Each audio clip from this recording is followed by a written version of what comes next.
Strengthening of Will and Supply of Strength Through Jesus.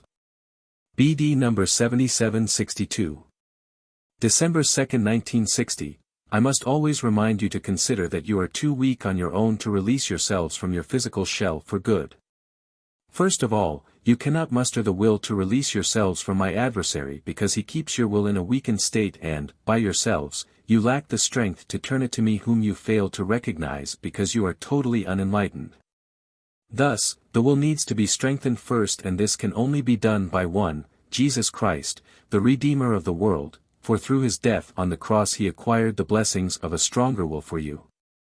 As a result of your past apostasy from me, you had completely handed yourselves over to my adversary's control, who would never set you free again had I not, in Jesus Christ, bought you back from him through my act of salvation.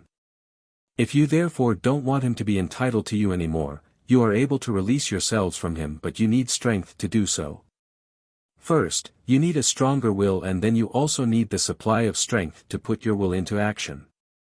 You must turn this will towards me and subordinate it to mine, which, in turn, means that you must live according to my will. And it is my will that you integrate with the law of divine order, that is, that you live a life of love.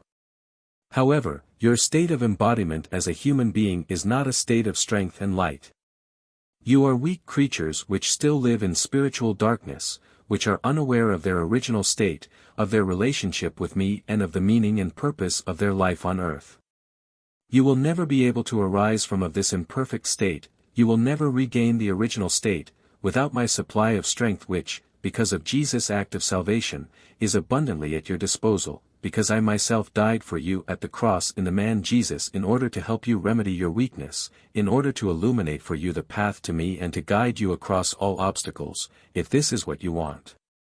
And in order for you to want this, you need only avail yourselves of the blessings of the act of salvation. You need only pray to me in Jesus for strengthening your will, for all measures which enable your ascent, and I will grant your prayer.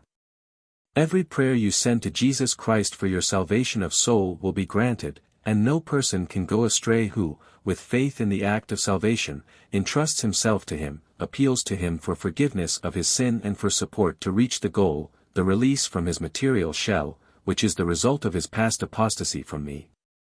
And every such prayer will be granted, for you acknowledge me myself again in Jesus Christ, whom you once refused to acknowledge and thereby plunged into the abyss.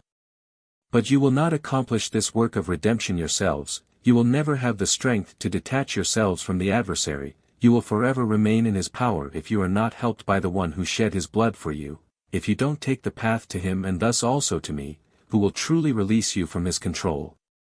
Amen.